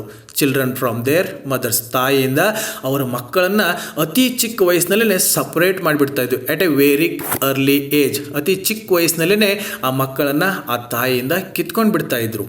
Frequently before the child has reached it's 12th month. ಅಂದರೆ ಆ ಮಗು 1 ವರ್ಷ 12 ತಿಂಗಳು ತುಂಬೋಕ್ಕಿಂತ ಮುಂಚೆನೇ ತಾಯಿಯಿಂದ ಆ ಮಗುವನ್ನು ಬೇರೆ ಮಾಡಿಬಿಡ್ತಾಯಿದ್ರು. Its mother is taken from it. ತಾಯಿಯಿಂದ ಮಗನನ್ನು ಬೇರೆ ಮಾಡ್ತಾ ಇದ್ರೆ ಮಗುವಿನಿಂದ ತಾಯಿಯನ್ನು ಕೂಡ ದೂರ ಇಟ್ಬಿಡ್ತಾ ಇದ್ರು. ಹಾಗಾದರೆ ಈ ರೀತಿಯಾಗಿ ತಾಯಿಯಿಂದ ಬೇರೆ ಮಾಡಿರ್ತಕ್ಕಂಥ ಮಕ್ಕಳನ್ನು ಎಲ್ಲಿಡ್ತಾ ಇದ್ರು, ಅವ್ರನ್ನೆಲ್ಲ ಯಾರು ಸಾಕ್ತಾ ಇದ್ರು, ಯಾರು ಪಾಲನೆ ಮಾಡ್ತಾ ಇದ್ರು ಅಂತ ತಮಗನಿಸ್ಬೋದು. ಅದನ್ನೇ ಮುಂದೆ ಹೇಳ್ತಾರೆ ನೋಡಿ. And hide out on some farm a considerable distance off. ಅಂಥ ಮಕ್ಕಳನ್ನು ತೊಗೊಂಡೋಗಿ ಆ ತಾಯಿ ಎಲ್ಲಿರ್ತಾ ಇದ್ಲು, ಎಲ್ಲಿ ಕೆಲಸ ಮಾಡ್ತಾ ಇದ್ರು, ಅಲ್ಲಿಂದ ತುಂಬ ದೂರದಲ್ಲಿ ಕರ್ಕೊಂಡೋಗಿ ಏನು ಮಾಡ್ತಾ ಇದ್ರು, the child is placed under A care of an old women two old far field work. ಅಲ್ಲಿ ಹೋಗ್ಬಿಟ್ಟು ಯಾವುದೋ ಒಂದು ಜಮೀನಲ್ಲಿ ಶೆಡ್ ಥರ ಹಾಕಿಬಿಟ್ಟು ಅಲ್ಲಿ ಇಂಥ ಮಕ್ಕಳನ್ನೆಲ್ಲ ತೊಗೊಂಡೋಗಿ ಅಲ್ಲಿ ಬೆಳೆಸ್ತಾ ಇದ್ರು. ಅಲ್ಲಿ ಯಾರು ನೋಡ್ಕೊಳ್ತಾ ಇದ್ರು ಅಂದರೆ ಆ್ಯನ್ ಓಲ್ಡ್ ವುಮೆನ್, ಯಾವುದೋ ವಯಸ್ಸಾಗಿರ್ತಕ್ಕಂಥ ಮುದುಕಿನ ಬಿಟ್ಟು ಈ ಮಕ್ಕಳನ್ನ ಲಾಲನೆ ಪಾಲನೆ ಮಾಡಕ್ಕೆ ಬಿಡ್ತಾ ಇದ್ರು. ಆ ಮುದುಕಿರನ್ನೇ ಯಾಕೆ ಅಲ್ಲಿ ಬಿಡ್ತಾ ಇದ್ರು ಅಂತಂದರೆ two old far field labour. ಅಲ್ಲಿ ಜಮೀನಲ್ಲಿ ಹೊರಗಡೆ ದೈಹಿಕ ಕೆಲಸ ಮಾಡೋಕ್ಕೆ ಆಗದೆ ಇರ್ತಕ್ಕಂಥ ಹೆಣ್ಮಗಳನ್ನು ವಯಸ್ಸಾಗಿರೋ ಮುದುಕಿನ ತೊಗೊಂಡು ಹೋಗ್ಬಿಟ್ಟು ಆ ಮಕ್ಕಳನ್ನ ಸಾಕೋಕ್ಕೆ ಬಿಡ್ತಾಯಿದ್ರು. ತಾಯಿ ಹತ್ರ ಮಕ್ಕಳನ್ನ ಬೆಳೆಯೋಕ್ಕೆ ಬಿಡ್ತಾ ಇರಲಿಲ್ಲ. For what this separation is done I do not know. ಹೇಳ್ತಾರೆ ಯಾಕೆ ಈ ತಾಯಿಯಿಂದ ಮಕ್ಕಳನ್ನಾಗಲಿ ಈ ಮಕ್ಕಳಿಂದ ತಾಯಿಯನ್ನಾಗಲಿ ಯಾಕೆ ದೂರ ಮಾಡ್ತಾಯಿದ್ರು ಅನ್ನೋದು ನನಗೆ ಗೊತ್ತಿಲ್ಲ. ಅನ್ಲೆಸ್ ಹೊರತುಪಡಿಸಿ ಆದರೆ ಒಂದು ವಿಷಯ ಗೊತ್ತು, ಯಾಕೆ ಈ ಥರ ಮಾಡ್ತಾಯಿದ್ರು, ಯಾಕೆ ಅಲ್ಲಿ ಈ ರೀತಿಯಾಗಿರ್ತಕ್ಕಂಥ ಪದ್ಧತಿ ಇರ್ತಾ ಇತ್ತು ಅಂದರೆ it be to hinder the development of the child's affection towards its mother. ಆ ಮಕ್ಕಳಿಗೆ ತಮ್ಮ ತಾಯಿ ಬಗ್ಗೆ ಅಷ್ಟೊಂದು ಪ್ರೀತಿ ವಾತ್ಸಲ್ಯ ಮಮಕಾರ ಅನ್ನೋದು ಬೆಳಿಬಾರ್ದು, ಅಲ್ಲಿ ಅಫೆಕ್ಷನ್ ಅನ್ನೋದೇ ಇರಬಾರ್ದು ಅಂತ ಹೇಳಿಬಿಟ್ಟು ಈ ರೀತಿಯಾಗಿ ಮಾಡ್ತಾಯಿದ್ರು. ನಮ್ಮ ಮನೆಗಳಲ್ಲೂ ನಾವು ನೋಡಿದ್ದೀವಿ, ದನಗಳನ್ನ ಸಾಕಿರ್ತೀವಿ, ಕರು ಹಾಕಿರುತ್ತೆ, ಕರು ಹಾಲು ಕುಡಿಯುತ್ತೆ, ಎಷ್ಟು ದಿನ 1 ತಿಂಗಳು 15 ದಿನ, ಆಮೇಲೆ ಆ ತಾಯಿ ಮಗುವನ್ನು ಹೇಗೆ ಬೇರೆ ಮಾಡ್ತೀವೋ ಹಾಗೆ ಇಲ್ಲಿ ಇವರನ್ನು ಕೂಡ ಮನುಷ್ಯರನ್ನಾಗಿ ಪರಿಗಣಿಸ್ತಾ ಇರಲಿಲ್ಲ. ಹಾಗಾಗಿ ಇಲ್ಲಿ ಸ್ಲೇವ್ಸ್ಗಳಿಂದ ಅವ್ರ ಮಕ್ಕಳನ್ನ ದೂರ ಮಾಡಿಬಿಡ್ತಾಯಿದ್ರು. ಯಾಕೆಂದರೆ ತಾಯಿ ಜೊತೆಗೆ ಆ ಮಗುವಿಗೆ ಅಟ್ಯಾಚ್ಮೆಂಟ್ ಬೆಳಿಬಾರ್ದು ಅಂತ. And to blunt and destroy the natural affection of the mother for the child. ಹಾಗೆಯೇ ತಾಯಿಗೂ ಕೂಡ ಆ ಮಗು ಬಗ್ಗೆ ಅಷ್ಟೊಂದು ಅಫೆಕ್ಷನ್ ಬೆಳಿಬಾರ್ದು, ದೂರ ಇಡಬೇಕು ಅಂತ ಹೇಳ್ಬಿಟ್ಟು ಈ ರೀತಿಯಾಗಿ ಅವ್ರು ಏನು ಮಾಡ್ತಾಯಿದ್ರು, ಮಕ್ಕಳನ್ನು ದೂರ ತಗೊಂಡು ಹೋಗ್ಬಿಟ್ಟು ಬೇರೆ ಬೇರೆಯಾಗಿಯೇ ಬೆಳೆಸಿಬಿಡ್ತಾ ಇದ್ರು. This is the inevitable result. ಈ ರೀತಿಯಾಗಿರ್ತಕ್ಕಂಥ ಮಕ್ಕಳನ್ನು ತಾಯಿಯನ್ನು ಮಕ್ಕಳಿಂದ ದೂರ ಮಾಡಿದಾಗ ಅದರ ಪರಿಣಾಮ ಹೇಗಿರುತ್ತೆ ಹೇಳಿ, ಅದನ್ನು ಯಾರೂ ಕೂಡ ತಪ್ಪಿಸೋದಕ್ಕೆ ಆಗ್ತಾಯಿಲ್ಲ. ಅದು ನನ್ನ ಮಗು ನನಗೆ ಬೇಕು ಅಂತ ತಾಯಿ ಹೋರಾಟ ಮಾಡುವಂಗಿಲ್ಲ. ಆ ಮಾಸ್ಟರ್ಸ್ ಏನಿರ್ತಾ ಇದ್ರು ಇವರನ್ನು ಗುಲಾಮರನ್ನಾಗಿ ಇಟ್ಕೊಂಡಿದ್ರು, ಅವ್ರ ಮುಂದೆ ಮಾತಾಡುವಂಥ ಅಧಿಕಾರನೇ ಅವ್ರಿಗಿರಲಿಲ್ಲ. ಹೀಗೆ ಅದರ ಪರಿಣಾಮವನ್ನು ಯಾರೂ ಕೂಡ ತಪ್ಪಿಸೋದಕ್ಕೆ ಸಾಧ್ಯ ಆಗ್ತಾ ಇರಲಿಲ್ಲ ಅಂತ ಹೇಳ್ತಾ ಇದ್ದಾರೆ. ಹೀಗೆ ಫೆಡ್ರಿಕ್ ಡೌಗ್ಲಾಸ್ ಅವರನ್ನು ಕೂಡ ಅತಿ ಚಿಕ್ಕ ವಯಸ್ಸಿನಲ್ಲಿ ಅಂದರೆ ಇನ್ಫೆಂಟ್ ಆಗಿದ್ದಾಗ ಏನು ಮಾಡ್ತಾರೆ, ತಾಯಿಯಿಂದ ಸಪ್ರೇಟ್ ಮಾಡ್ತಾರೆ. ಅದರ ಮುಂದಿನ ಜೀವನ ಹೇಗಿತ್ತು, ಅದರ ಪರಿಣಾಮ ಹೇಗಿತ್ತು ಅನ್ನೋದನ್ನೆಲ್ಲ ನೆಕ್ಸ್ಟ್ ಪ್ಯಾರಾಗ್ರಾಫ್ನಲ್ಲಿ ಹೇಳ್ತಾರೆ ನೋಡಿ. I never saw my mother to know her as such more than 4 or 5 times in my life. ಅತಿ ಚಿಕ್ಕ ವಯಸ್ಸಿನಲ್ಲಿ ಇವಳೇ ನನ್ನ ತಾಯಿ ಅಂತ ಮಗು ಕೂಡ ಗೊತ್ತಿರಲ್ಲ. ಅದೆಲ್ಲ ಗೊತ್ತಾಗೋದು ಯಾವಾಗ ಅಂದರೆ ಹೆಚ್ಚು ಕಡಿಮೆ 1 ವರ್ಷ ಅದಾದಮೇಲೆ ಇದೆಲ್ಲ ತಿಳುವಳಿಕೆ ಬರೋಕ್ಕೆ ಸ್ಟಾರ್ಟ್ ಆಗುತ್ತೆ. ಇವಳೇ ನನ್ನ ತಾಯಿ, ಇವನೇ ನನ್ನ ತಂದೆ, ಅಜ್ಜಿ, ತಾತ ಅಂತೆಲ್ಲ ಗುರುತಿಸೋದಕ್ಕೆ ಸ್ಟಾರ್ಟ್ ಮಾಡುತ್ತೆ. ಆದರೆ ಇನ್ಫ್ಯಾಂಟ್ ಆಗಿದ್ದಾಗ ಅಂದರೆ 12 ತಿಂಗಳು ತುಂಬೋಕ್ಕಿಂತ ಮುಂಚೆನೇ ತಾಯಿಯಿಂದ ಬೇರೆ ಮಾಡಿರೋದ್ರಿಂದ ಇವಳೇ ನನ್ನ ತಾಯಿ ಅಂತ ಇವನಿಗೂ ಕೂಡ ಗೊತ್ತಿರಲಿಲ್ಲ. ಅಷ್ಟು ಚಿಕ್ಕ ವಯಸ್ಸಿನಲ್ಲೇ ಸಪ್ರೇಟ್ ಮಾಡಿದರು. ಅದಾದಮೇಲೆ ಅವ್ರ ತಾಯಿ ಇವನನ್ನು ಬಂದು ಭೇಟಿ ಆಗ್ತಾ ಇದ್ದು ಎಷ್ಟು ಸಾರಿ ಅಂತಂದರೆ 4 or 5 times in my life. ನನ್ನ ಜೀವನದಲ್ಲಿ ಹೆಚ್ಚಂತಂದರೆ 4 ಅಥವಾ 5 ಸಾರಿ ಮಾತ್ರ ನನ್ನ ತಾಯಿಯನ್ನು ನಾನು ನೋಡಿದ್ದೀನಿ ಅಂತ ಹೇಳ್ತಾ ಇದ್ದಾರೆ. And each of this times ಅವ್ರು ಬಂದು ಭೇಟಿಯಾಗಿ ಹೋಗ್ತಾ ಇದ್ರಲ್ಲ ಅವ್ರ ತಾಯಿಯವ್ರಿಗೆ, ಆ ಟೈಮ್ ಹೆಂಗಿತ್ತಂದರೆ was very short in duration and at midnight. ಅವ್ರ ತಾಯಿ ಬಂದುಬಿಟ್ಟು ತನ್ನ ಮಗನ ಹತ್ರ 1 ದಿನ ಉಳ್ಕೊಂಡೆ 1 ವಾರ ಉಳ್ಕೊಂಡೆ ಅಂತ ಇದ್ಬಿಟ್ಟು ಹೋಗೋಕ್ಕೆ ಸಾಧ್ಯ ಆಗ್ತಾ ಇರಲಿಲ್ಲ. ಯಾಕೆ ಅನ್ನೋದನ್ನು ಕೂಡ ನಾವು ಮುಂದೆ ನೋಡ್ತಾ ಇದ್ವಿ. ಈ ತಾಯಿ ಬಂದಾಗ ಅದು ಮಧ್ಯರಾತ್ರಿ ಬರ್ತಾಯಿದ್ರು. ಅತಿ ಶಾರ್ಟ್ ಟೈಮ್ ಅಂದರೆ ಎಷ್ಟೇ 1 ಗಂಟೆ ಅರ್ಧ ಗಂಟೆ ಇದ್ಕೊಂಡು ಹೊರಟೋಗ್ತಾ ಇದ್ರು. She was hired by a Mr. Stewart who lived about 12 miles from my home. ಇವನು ತಂದು ಬೆಳೆಸ್ತಾ ಇದ್ರು. ಇವನು ಇರ್ತಕ್ಕಂಥ ಹೋಮ್ ಇತ್ತು ಅಲ್ಲಿಂದ 12 ಮೈಲಿ ದೂರದಲ್ಲಿ, ಅಂದರೆ 12 ಮೈಲಿ ಅಂದರೆ 12 ಕಿಲೋಮೀಟರ್ ಅಂತ ಅಂದ್ಕೊಳ್ಳೋಕೆ ಹೋಗಬೇಡಿ, ಹೆಚ್ಚು ಕಡಿಮೆ 19-20 ಕಿಲೋಮೀಟರ್ ದೂರ ಆಗುತ್ತೆ. ಅಷ್ಟು ದೂರದಲ್ಲಿ ಅವರಮ್ಮ ಕೆಲಸ ಮಾಡೋಕ್ಕಿದ್ಲು. ಯಾಕಂದರೆ she was hired by a Mr Stewart. ಅಲ್ಲಿ ಇವಳನ್ನು ಕೆಲಸಕ್ಕೆ ಇಟ್ಕೊಂಡಿದ್ರು, ಗುಲಾಮರಾಗಿ ಕೆಲಸ ಮಾಡ್ತಾಯಿದ್ರು. ಆ ಗುಲಾಮರಾಗಿ ಕೆಲಸ ಮಾಡೋದು ಅಂತಂದರೆ ನಾವಿಲ್ಲೆಲ್ಲ ಕೆಲಸ ಮಾಡ್ತೀವಿ, 8 ಗಂಟೆ ಮಾಡಿದ್ವಾ 9 ಗಂಟೆ ಮಾಡಿದ್ವಾ ಮನೆಗೆ ಓಡೋಗ್ಬಿಡ್ತೀವಿ. ಈ ಗುಲಾಮರನ್ನಾಗಿ ಯಾರನ್ನಾರು ಕೆಲಸಕ್ಕೆ ಇಟ್ಕೊಂಡ್ರೆ ಅಲ್ಲಿ ಟೈಮ್ ಅಂತ ಇರಲಿಲ್ಲ. ಸೂರ್ಯ ಹುಟ್ಟಿ ಬೆಳಕಾಯಿತು ಅಂತಂದರೆ ಸೂರ್ಯ ಮುಳುಗಿ ಕತ್ಲಾಗೋವರೆಗೂ ಕೂಡ ಅವ್ರು ಕೆಲಸ ಮಾಡ್ತಾನೆ ಇರಬೇಕು. ಅಲ್ಲಿಂದ ಬಿಟ್ಟು ಹೋಗುವಂಥ ಅವಕಾಶನೇ ಅವ್ರಿಗಿರಲಿಲ್ಲ. ಅಂಥ ಎಲ್ಲ ಕೆಲಸ ಮುಗಿಸ್ಕೊಂಡು ಅಲ್ಲಿಂದ ಇವನನ್ನು ನೋಡೋಕೆ ಬರಬೇಕಾಗಿತ್ತು. ಅದು ಎಷ್ಟು ದೂರ, 12 ಮೈಲ್ಸ್ ಅಂದರೆ ಹೆಚ್ಚು ಕಡೆ 19-20 ಕಿಲೋಮೀಟರ್ ನಡ್ಕೊಂಡು ಬರಬೇಕಾಗಿತ್ತು. ಅಲ್ಲೆಲ್ಲ ಕೆಲಸ ಮಾಡಿ ಮುಗಿಸಿ ಆದಮೇಲೆ ಬಂದು ಇವ್ರನ್ನ ನೋಡಿಕೊಂಡು ಮತ್ತೆ ವಾಪಸ್ ಬೆಳಕಾಗೋದ್ರೊಳಗೆ ಅಲ್ಲಿ ಹೋಗಬೇಕಾಗಿತ್ತು. She made her journey to see me in the night, traveling the whole distance on foot. ಅಷ್ಟು ದೂರ ಹೆಚ್ಚು ಕಡಿಮೆ 12 ಮೈಲ್ಸ್ ದೂರನ್ನ ನಡ್ಕೊಂಡು ಬರ್ತಾಯಿತ್ತು. ಅದು ತನ್ನ ದಿನದ ಕೆಲಸ ಎಲ್ಲ ಮುಗಿಸ್ಕೊಂಡು ಆ ಕೆಲಸ ಮುಗಿದಾದ್ಮೇಲೆ ಕತ್ಲಲ್ಲೇ ಇಷ್ಟು ದೂರ ನಡ್ಕೊಂಡು ಬಂದು ಮಗನನ್ನು ನೋಡೋಕೆ ಬರ್ತಾಯಿದ್ಲು. ಅದೇ ನೋಡಿ ತಾಯಿ ಪ್ರೀತಿ ಅಂತ ಹೇಳೋದು. ಅಷ್ಟು ದೂರದಲ್ಲಿ ಅಷ್ಟು ಕಷ್ಟದಲ್ಲಿ ದಿನ ಬೆಳಿಗ್ಗೆಯಿಂದ ಸಂಜೆವರೆಗೆ ಕಷ್ಟಪಟ್ಟು ದುಡಿದು ಸುಸ್ತಾಗಿದೆ ಅಂತ ಅನ್ನೋದಲ್ಲದೆ ಈ 12 ಮೈಲ್ಸನ್ನು ಕಾಲ್ನಡಿಗೆಯಲ್ಲಿ ನಡ್ಕೊಂಡು ತಮ್ಮ ಮಗನನ್ನು ನೋಡೋಕೆ ಬರ್ತಾ ಇದ್ರು. After the performance of her day work, ತಮ್ಮದೆಲ್ಲ ಕೆಲಸ ಮುಗಿಸ್ಕೊಂಡೇ ಬರಬೇಕಾಗಿತ್ತು. She was a field hand. ಇಲ್ಲಿ ಫೀಲ್ಡ್ ಹ್ಯಾಂಡ್ ಅಂತಂದರೆ ಮನೇಲಿ ಕೆಲಸ ಮಾಡೋರಲ್ಲ, ಫೀಲ್ಡಲ್ಲಿ ಕೆಲಸ ಮಾಡೋರು, ಜಮೀನು ಇರ್ಬೋದು, ಇನ್ಯಾವುದೇ ಕೆಲಸ ಇರ್ಬೋದು, ಅಂಥ ಕೆಲಸ ಮಾಡಿಸ್ತಾ ಇದ್ರು. And whipping is the penalty or not being in the field at sunrise. ಅಂಥ ಫೀಲ್ಡಲ್ಲಿ ಕೆಲಸ ಮಾಡೋರಿಗೆ ಹೆಂಗೆ ಶಿಕ್ಷೆ ಕೊಡ್ತಾ ಇದ್ರು ಅಂತಂದರೆ, ಸೂರ್ಯ ಮುಳುಗಿದ ಮೇಲೆ ಕೆಲಸ ಮುಗಿದ್ರೆ ಮತ್ತೆ ಸೂರ್ಯ ಉದಯ ಆಗೋ ಹೊತ್ತಿಗೆ ಅವರು ಜಮೀನಲ್ಲಿ ಇರಬೇಕು, ಫೀಲ್ಡಲ್ಲಿ ಇರಬೇಕು, ಕೆಲಸ ಮಾಡ್ತಾ ಇರಬೇಕು. ಮಾಡ್ತಾ ಇಲ್ಲ ಅಂದರೆ ವಿಪ್ಪಿಂಗ್ ಅಂತಂದರೆ ಈ ಬಾರ್ಕೋಲು ಅಂತ ಅಂದ್ಕೊಳ್ಳಿ, ಚಾಬುಕ್ ಅಂದ್ಕೊಳ್ಳಿ, ಅದನ್ನ ತೊಗೊಂಡ್ಬಿಟ್ಟು ಚೆನ್ನಾಗಿ ಹೊಡೆದಾಗ್ತಾ ಇದ್ರು. ನಾವು ದನಗಳನ್ನೆಲ್ಲ ಹೆಂಗೆ ಹೊಡಿತೀವಲ್ಲ ಹಾಗೆ ಈ ಸ್ಲೇವ್ಸನ್ನು ಹೊಡಿತಾ ಇದ್ರು. ಸೊ ಹಾಗಾಗಿ ಆ ತಾಯಿ ಅಲ್ಲಿಂದ ನಡ್ಕೊಂಬಂದು ಮಗನನ್ನೇ ಭೇಟಿಯಾಗಿ ಸೂರ್ಯೋದಯ ಆಗೋಕ್ಕಿಂತ ಮುಂಚೆ ವಾಪಸ್ ಹೋಗಿ ಮತ್ತೆ ಜಮೀನಿಗೆ ಕೆಲಸಕ್ಕೆ ಹೋಗಬೇಕಾಗಿತ್ತು. ಸೊ ಹಾಗಾಗಿ ಅಲ್ಲಿ ಮಗನ ಜೊತೆಗೆ ಜಾಸ್ತಿ ಇರೋಕ್ಕೆ ಅವಳಿಗೆ ಟೈಮ್ ಸಿಗ್ತಾ ಇರಲಿಲ್ಲ. ಅಷ್ಟೇ ಅರ್ಧ ಗಂಟೆ 1 ಗಂಟೆ ಇದ್ಕೊಂಡು ಮಗು ಮುಖ ನೋಡಿಕೊಂಡು ಹೋಗಿಬಿಡ್ತಾ ಇದ್ಲು. Unless a slave has a special permission from his or her master to the contrary. ಎಲ್ಲೋ ಅಪರೂಪಕ್ಕೆ ಒಬ್ಬೊಬ್ಬರಿಗೆ ಸ್ವಲ್ಪ ಲೇಟಾಗಿ ಕೆಲಸಕ್ಕೆ ಹೋಗೋಕ್ಕೆ ಅವಕಾಶ ಸಿಗ್ತಾ ಇತ್ತು. ಅದು ಕೂಡ ತುಂಬ ರೇರ್, ಎಲ್ಲರಿಗೂ ಕೂಡ ಸಿಗ್ತಾ ಇರಲಿಲ್ಲ. A permission which they seldom get. ಯಾಕಂದರೆ ಅಂಥ ಪರ್ಮಿಷನ್ ಎಲ್ಲರಿಗೂ ಕೂಡ ಸಿಗ್ತಾ ಇರಲಿಲ್ಲ. ಎಲ್ಲೋ ಅಪರೂಪಕ್ಕೆ ಯಾರೋ ಒಬ್ಬರು ಇಂಥ ಪರ್ಮಿಷನನ್ನು ಕೊಡ್ತಾ ಇದ್ರು. And one that gives to him that gives it proud name of being a kind master. ಯಾಕೆ ಕೆಲವರು ಇಂಥ ಅವಕಾಶಗಳನ್ನ ಮಾಡಿಕೊಡ್ತಾ ಇದ್ರು ಅಂತಂದರೆ, ಈ ರೀತಿ ಮಾಡಿಕೊಂಡಾಗ ಇವನು ತುಂಬ ದಯಾಳು ಆಗಿರ್ತಕ್ಕಂಥ ಮಾಸ್ಟರ್ ಅನ್ನೋ ಹೆಸರು ಬರ್ತದೆ, ಪ್ರೌಡ್ ಆಗಿರ್ತೀನಿ ಅಂತ ಹೇಳ್ಬಿಟ್ಟು ಯಾರೋ ಎಲ್ಲೇ ಒಬ್ರು ಅವಕಾಶ ಕೊಡ್ತಾಯಿದ್ರು. ಆದರೆ ಇವನ ತಾಯಿಗೆ ಅಂಥ ಅವಕಾಶ ಸಿಗ್ತಾ ಇರಲಿಲ್ಲ. ತನ್ನೆಲ್ಲ ಕೆಲಸ ಮುಗಿಸ್ಕೊಂಡು ಕತ್ಲಾದ್ಮೇಲೆ ನಡ್ಕೊಂಡು ಬಂದು ಮಗನ ಮುಖ ನೋಡಿಕೊಂಡು ವಾಪಸ್ ಮತ್ತೆ ಸೂರ್ಯೋದಯಕ್ಕಿಂತ ಮುಂಚೆ ಜಮೀನಲ್ಲಿ ಇರಬೇಕಾಗಿತ್ತು. I do not recollect of ever seeing my mother by the light off the day. ಹೀಗೆ ಮಧ್ಯರಾತ್ರಿ ಬಂದು ಇವರಮ್ಮ ಇವನ ಮುಖ ನೋಡಿ ಹೋಗ್ತಾ ಇರೋದ್ರಿಂದ ಹಗಲು ಹೊತ್ತಲ್ಲಿ ನಮ್ಮ ತಾಯಿನ ನಾನು ನೋಡೇ ಇರಲಿಲ್ಲ. ಬೆಳಕಲ್ಲಿ ಹೇಗೆ ಕಾಣ್ತಾ ಇದ್ದು ನನ್ನ ತಾಯಿ, ಹೇಗಿದ್ದಾಳೆ ಅನ್ನೋದು ಇವ್ರಿಗೆ ಗೊತ್ತೇ ಇಲ್ಲ. ಯಾಕೆಂದರೆ ಅವ್ರು ಬರ್ತಾ ಇದ್ದಿದ್ದೇ ಮಧ್ಯರಾತ್ರಿ. ಅಷ್ಟೇ ಒಂದು ಅರ್ಧ ಗಂಟೆ 1 ಗಂಟೆ ಇದ್ದುಕೊಂಡು ಮತ್ತೆ ಹೊರಟು ಬಿಡಬೇಕಾಗಿತ್ತು. She was with me in the night. So ರಾತ್ರಿ ಹೊತ್ತಲ್ಲೇ ಬರ್ತಾಯಿದ್ರು, ರಾತ್ರಿ ಹೊತ್ತೇ ನೋಡಿಬಿಟ್ಟು ಹೋಗ್ಬೇಕಾಗ್ತಾಯಿತ್ತು. She would lie down with me and get me to sleep. ಬಂದುಬಿಟ್ಟು ಏನು ಮಾಡ್ತಾಯಿದ್ರು ಅವ್ರ ತಾಯಿ ಅಂದರೆ, ಬರೋ ಹೊತ್ತಿಗೆ ಸುಮಾರು ಮಧ್ಯರಾತ್ರಿ 1 ಗಂಟೆ 2 ಗಂಟೆ ಆಗ್ತಾಯಿತ್ತೇನೋ, ಆ ಹೊತ್ತಲ್ಲಿ ಬಂದುಬಿಟ್ಟು ಇವ್ರ ತಾಯಿ ಏನು ಮಾಡ್ತಾಯಿದ್ಲು, ಮಗನನ್ನು ಎದೆಗೆ ಅಪ್ಕೊಂಡು ತಪ್ಕೊಂಡು ಮುದ್ದಾಡಿ ತನ್ನ ಜೊತೆ ಮಲಗಿಸ್ಕೊಂಡು ಮಗ ನಿದ್ದೆ ಹೋಗೋವರೆಗೆ ಮಾತ್ರ ಇರ್ತಾಯಿದ್ರು. ಇವನೇನಾದ್ರು ನಿದ್ದೆ ಹತ್ತಿತು ಅಂತಂದರೆ ಅಲ್ಲಿಂದ ಮತ್ತೆ ಹೊರಟು ಹೋಗಬೇಕಾಗಿತ್ತು. ಯಾಕೆಂದರೆ 12 ಮೈಲ್ಸ್ ವಾಪಸ್ ಮತ್ತೆ ಟ್ರಾವೆಲ್ ಮಾಡಬೇಕಾಗಿತ್ತು, ಅದು ನಡ್ಕೊಂಡೇ ಹೋಗಬೇಕಾಗಿತ್ತು. But long before I waked she was gone. ಹೀಗೆ ಮಗುನ ಪಕ್ಕದಲ್ಲಿ ಮಲಗಿಸ್ಕೊಂಡು ನಿದ್ದೆ ಬಂದ ಮೇಲೆ ಇವನು ಮಲ್ಕೊಂಡಿದ್ದ.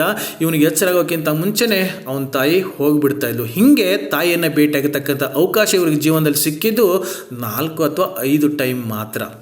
Very little communication ever took place between us. So ಹೀಗೆ ರಾತ್ರಿ ಬಂದು ಯಾವಾಗ ಒಂದು ಅರ್ಧ ಗಂಟೆ ಮಗುನ ಮಲಗಿಸಿ ಮುದ್ದಾಡಿ ಹೋಗೋಕ್ಕೆ ಅವಕಾಶ ಸಿಗ್ತಾಯಿತ್ತು. ಸೊ ಹಾಗಾಗಿ ತಾಯಿ ಮತ್ತು ಮಗನ ಮಧ್ಯಕ್ಕೆ ಯಾವುದೇ ರೀತಿಯಾಗಿರ್ತಕ್ಕಂಥ ಸಂಭಾಷಣೆ, ಮಾತುಕತೆ ಮಾಡೋದಕ್ಕೆ ಅವಕಾಶ ಸಿಗ್ತಾ ಇರಲಿಲ್ಲ.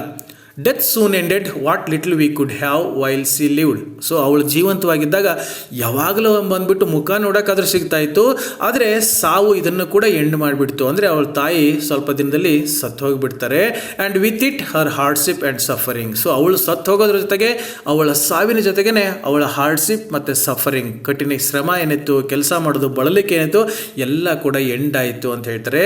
C died when I was about 7 years old. So ಇದನ್ನು ಕೂಡ ತಾವು ನೆನ್ಪಿಟ್ಕೊಳ್ಳಿ. 1 ಮಾರ್ಕ್ಸಿಗೆ ಕೇಳ್ತಾರೆ.